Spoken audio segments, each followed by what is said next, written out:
Thank you. Thank you so much. It is such an honor to be with all of you at this leadership conference summit. And when Mr. Blanchard called and asked me to speak, do you know I really wasn't sure what I was going to talk about today?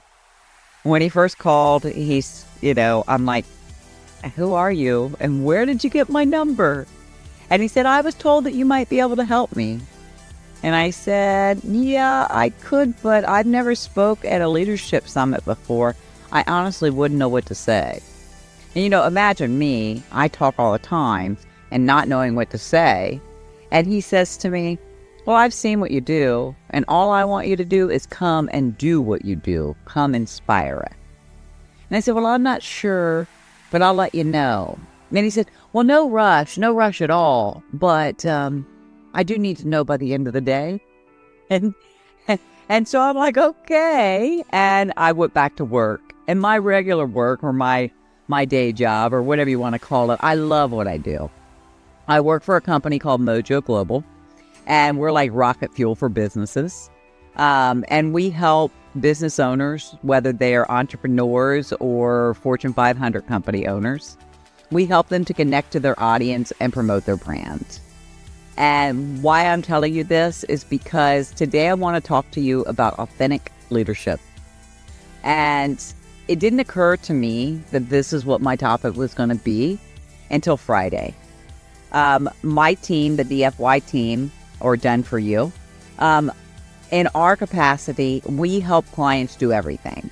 So we make the connections for them. We use the LinkedIn platform because we're experts in LinkedIn. And we use that to help companies to grow, expand, and fill their calendars.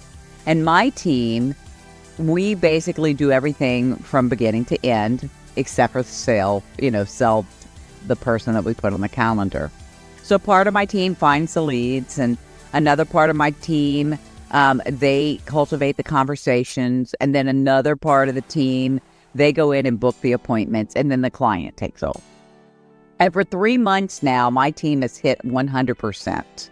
And a good leader knows that in order to continue to have your team excel, they need to know that they're appreciated. So one of the things that we do is, celebrate the wins. And watching my team, Friday as we came in and all their smiling faces and everyone getting along, it occurred to me, I wonder how many businesses, how many leaders out there know the true meaning of leading a team to greatness. So are we ready? Let's do this. I want you to imagine standing at the edge of a cliff. Behind you lies a path of pain, self-doubt, and the echoes of voices that once told you that you weren't enough. Ahead is a vast unknown, terrifying in its possibility. That was me, not so long ago, teetering on the brink of a decision that would change everything, and I chose to jump. And that leap wasn't into an abyss as I had feared. It was into my authentic self, a self I'd hidden away for far too long, a self that once embraced would transform not just my life, but my entire approach to leadership.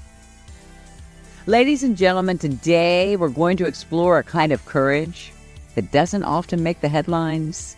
It's not about charging into burning buildings or making split-second decisions in a crisis, although those certainly do require bravery. But no, today we're here to talk about a quieter yet equally powerful form of courage. The courage to be authentically yourself in a world that often demands conformity. The courage to lead not from a place of perfection, but from a place of genuine humanity. Today, we'll dive into what authentic leadership truly means, why it matters now more than ever before, and how embracing your true self, your true scars, struggles, and all can inspire and elevate entire organizations. So are you ready? Are you ready to embrace the brave new leader within you? Awesome. Let's do this. So, what exactly do I mean when I talk to you about authentic leadership? At its core, authentic leadership is about being genuine, self-aware, and transparent. It's about leading from a place of truth. Your truth. You see, authentic leaders don't wear masks. They don't pretend to be infallible or all-knowing. No. Instead, they embrace their unique experiences, values, and yes, even their unique flaws. They lead with their whole selves. Michelle, why does this matter in the workplace? Well, let me share. In an era of constant change and increasing complexity, people are craving something real. They're looking for leaders that they can trust, relate to, and believe in. I want you to consider this. There was a study by the Harvard Business Review not too long ago, and it found that employees who feel that they can be their authentic selves at work, do you know that they are 3 times more likely to be happy in their jobs and 4 times less likely to quit? Do you know why? Because authenticity breeds trust, and trust is the currency of great leadership. Now, how many of you know about Howard Schultz? He's like a quiet mentor to me. He was the CEO of Starbucks, and he grew up in the projects of Brooklyn, but he never, ever forgot his roots. And during the company crisis of 2008, they asked him to come back. And when he did, he made one of the boldest moves I've ever seen. He closed 7,100 stores in the United States for 3 hours so that he could retrain the baristas on how to make espresso. I mean, wow. Think about that, guys.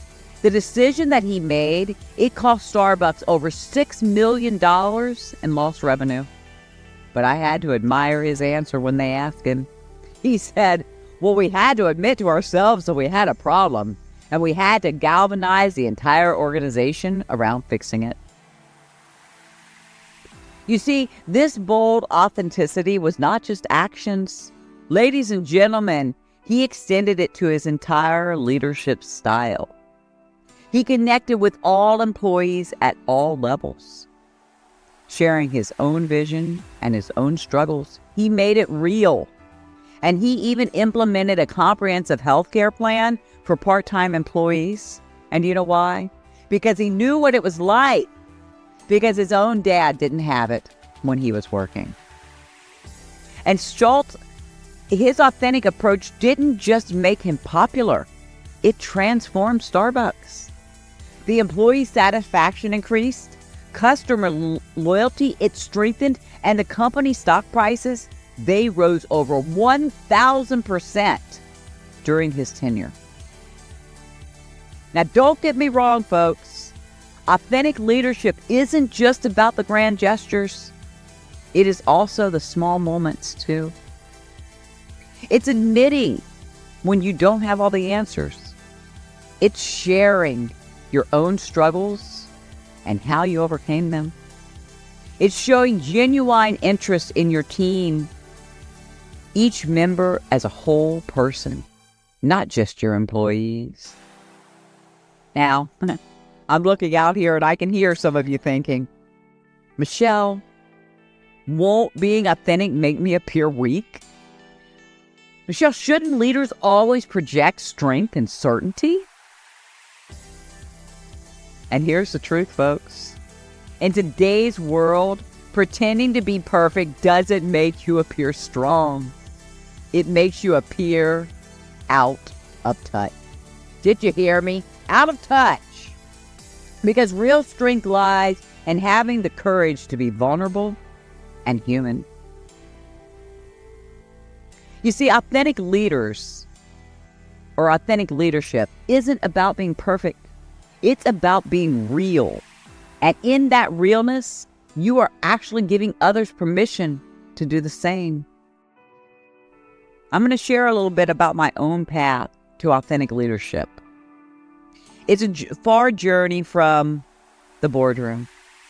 You know, it actually started in a place of pain and fear.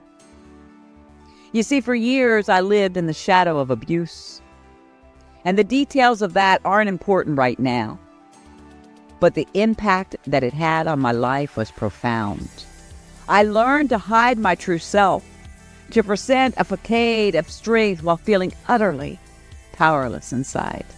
I became an expert at being who I thought others wanted me to be, instead of who I truly was. And when I entered the professional world, I carried those habits right along with me. I thought leadership meant always having the right answers, never showing weakness, and keeping my personal life entirely separate from my professional one. But here's the thing about wearing masks. They're exhausting, so exhausting, and they prevent you from making real connections. My turning point came when I noticed that one of my star employees was suddenly struggling. She was missing work, and her performance had dropped, and that spark that once lit her face had faded. And as I watched her, something inside me just resonated. I recognized the signs because I had lived them. Her home had become her personal hell, and it was radiating from every fiber of her being. And in that moment, I realized that by really hiding my true self, I wasn't just hurting me. I was limiting my ability to lead. I knew I needed to reach out and help her, but to do so, I had to be willing to remove my own mask. And guys, it wasn't an overnight transformation. Learning to be authentic, to embrace my whole self, including my past, it was a process, I'll be honest. It meant confronting my fears and challenging my assumptions about leadership. And yes, sometimes it left me feeling extremely vulnerable. But with each step forward, each step towards authenticity, something remarkable happened. My relationships with my team deepened. Communication became more open and honest. And I found that I had more energy, more creativity, and more resilience. I discovered that my past, which I had seen as my liability, could be a source of strength. The resilience that I had developed, the empathy that I had cultivated, the ability to persevere in the face of adversity, these were powerful, powerful leadership tools. They allowed me to connect with my struggling employee in a way that I never could have before, to offer genuine understanding and real support. By embracing my authentic self, scars and all, I didn't become a weaker leader. I became a more powerful one because I could connect with others on a deeper level, inspire more effectively, and create an environment where others felt safe to be their authentic selves too. This journey has taught me a profound truth. Our greatest weakness, winning knowledge and integrated, can become our greatest strength. Now, I want to talk about the heart of authentic leadership and why it matters more than ever before in today's workplace. You know, we've all seen them, those big bosses who rule through fear, the ones who yell and scream and demand unwavering discipline, who think that degrading their team is the path to results. Well, let me tell you something, folks. That style of leadership, it's not just outdated, it's completely destructive. And I'm going to share a story that really paints a picture for you. Years ago, I once knew this bright, talented employee. She absolutely adored her work. It was her livelihood. And she would bring innovative ideas to the table, and she consistently went above and beyond. You know what? Her work was so great, she was even promoted. And with this new role, there came new responsibilities and a new boss. And this boss, he was a yeller. Every training session, this boss would find something to criticize, always in a loud and demeaning way. And this resulted in her crying. And while he would throw in a nice touch of praise once in a blue moon, she felt defeated because nothing was ever good enough. And at first, She really tried harder. She worked longer hours. She double-checked everything. But no matter what she did, the yelling continued. The criticism never ceased. And slowly but surely, I watched that once bright-eyed employee begin to fade. The work that she had once loved no longer filled her with joy. Her innovative ideas dried up. Her enthusiasm waned, and she became angry and bitter and combative. And she was unable to give what she once had, and finally, she had to be let go. You see, this is what happens when leaders degrade instead of elevate, when they yell instead of inspire, when they criticize instead of coach. You see, true leaders don't yell. They don't degrade. No. Instead, they inspire. They innovate. They explain concepts patiently over and over again if necessary. They praise the small accomplishments, and they gently correct the areas that need work. You see, true talent, real passion, these aren't forced into existence through intimidation. They're like flames that need to be gently fed, carefully nurtured. And as leaders, our job isn't to demand greatness. It's to create an environment where greatness can naturally flourish. You see, this is where authentic leadership shines. When you dare to be real, when you have the courage to lower your walls and let your team see the human behind the title. Something magical, folks. It happens. Trust blooms. And where there is real trust, where every person feels they're vital, that's where your team doesn't just perform. Folks, they thrive. Could you imagine a workplace where people don't waste energy hiding parts of themselves or cowering in fear of criticism? Where they bring their whole brilliant, flawed, creative selves to work every single day? Where they feel safe enough to take risks, to innovate, and to challenge the status quo? That's the power of authentic leadership. That's the environment we can create when we dare to be authentic. But make no mistake, this journey isn't for the faint of heart. You'll face fears, fear of judgment, fear of appearing weak, fear of not meeting expectations. You'll have moments of doubt, wondering, wow, did I just share too much? You might face resistance, because not everyone is ready for a leader who shows some vulnerability. Some might try to take advantage of what they perceive as your weakness. But folks, here's the truth. Your authenticity isn't your weakness. It is your superpower. So, how do we harness this power? I mean, how do we overcome these challenges? Well, here are the strategies that have been my lifeline. Start small, but start now. Begin with small acts of authenticity.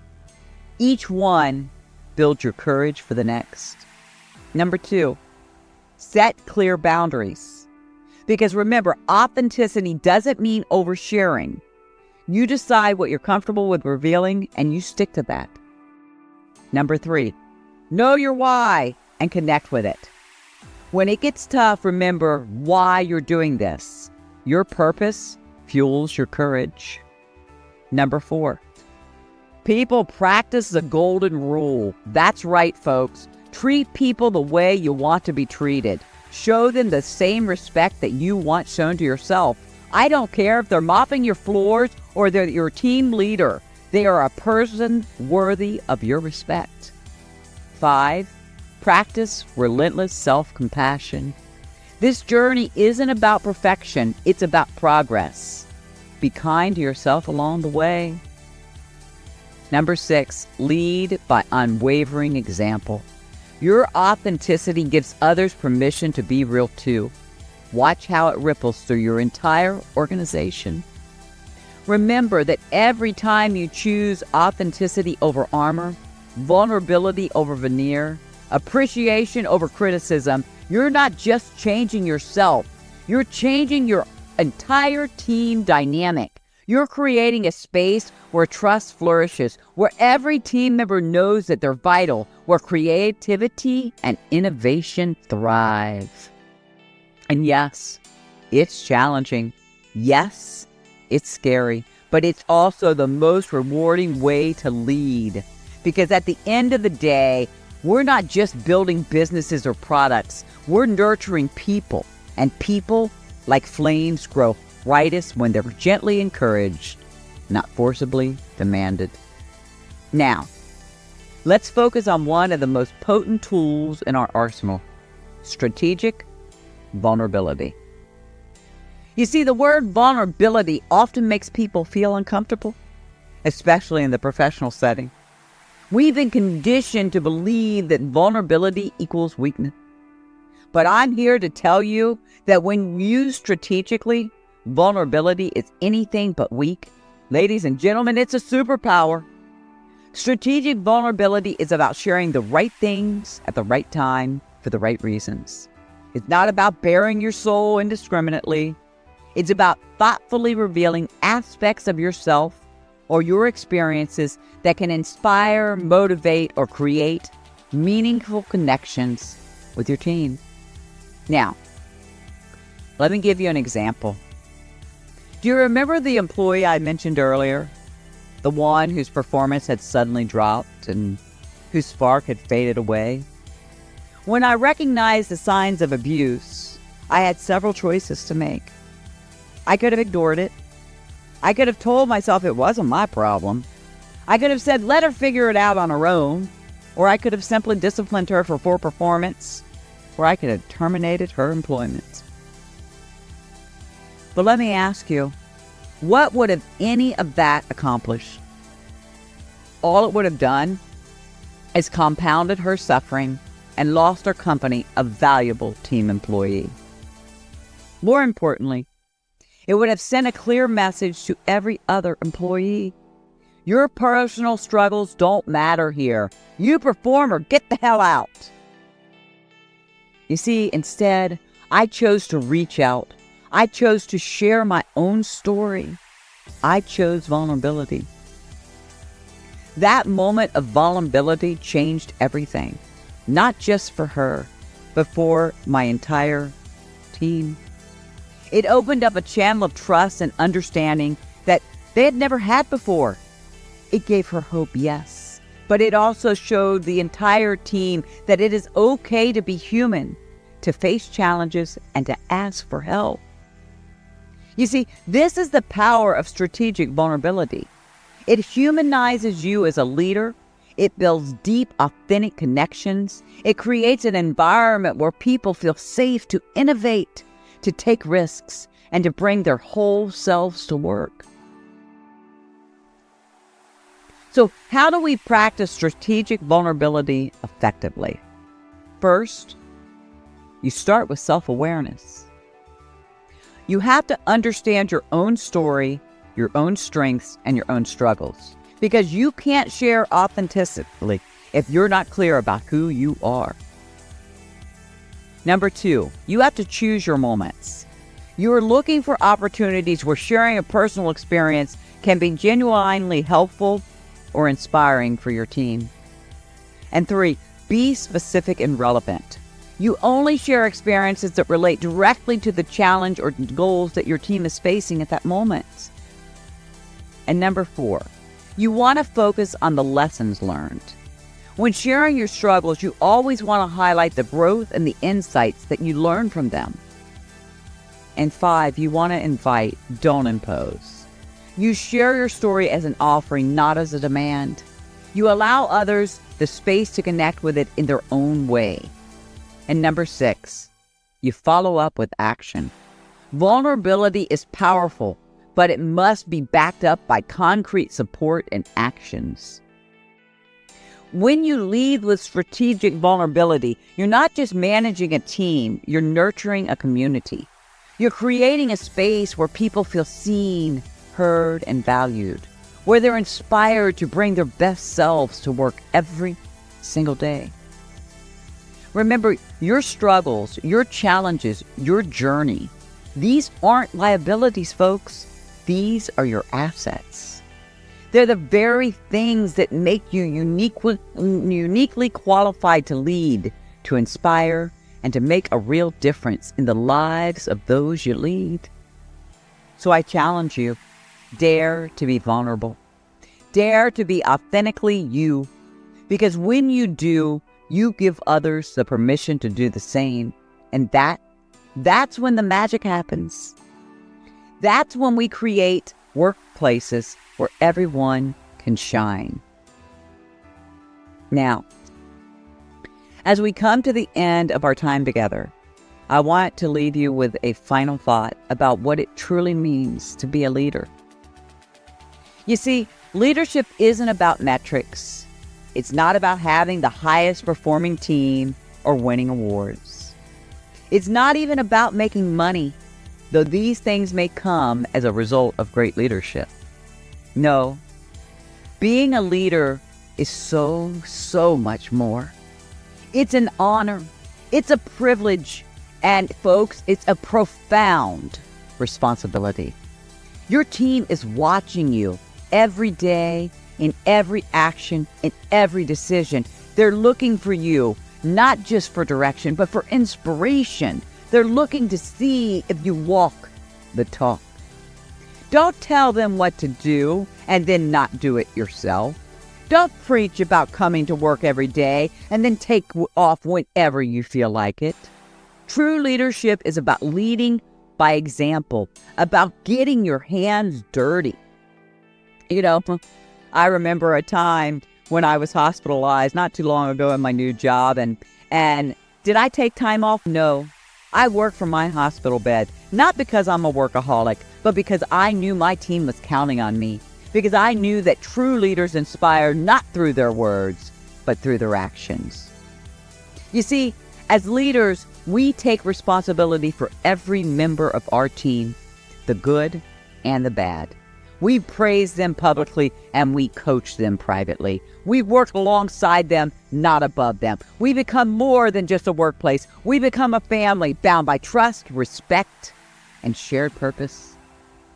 So as you leave here today, I challenge you to reflect on your leadership. Are you leading with authenticity? Are you vulnerable when it counts? Are you seeing your team not just as employees, but as whole human beings who have lives and struggles and dreams? Remember, authentic leadership isn't just a way of managing. It's a way of being. It's about creating an environment where every person feels valued, where they can bring their whole selves to work, where they can thrive not in spite of their challenges, but because they're supported through them. I don't stand before you as someone who has all the answers, but as a walking, talking, living, breathing testament to the power of authentic leadership. With every authentic interaction, with every moment of genuine connection, you're not just building a successful team or a profitable company. You're shaping futures, you're inspiring dreams, and you're showing people the best versions of themselves and empowering them to become those versions. This, my friends, is the true power of authentic leadership. It's not just about what we achieve. It's about who we become and who we help others become in the prospect. So I ask all you amazing people to lead with courage, lead with authenticity, lead with your whole heart. Because when you do, you won't just be managing a team or running a business. You'll be changing the world one authentic interaction at a time. Thank you, folks. Thank you. Thank you.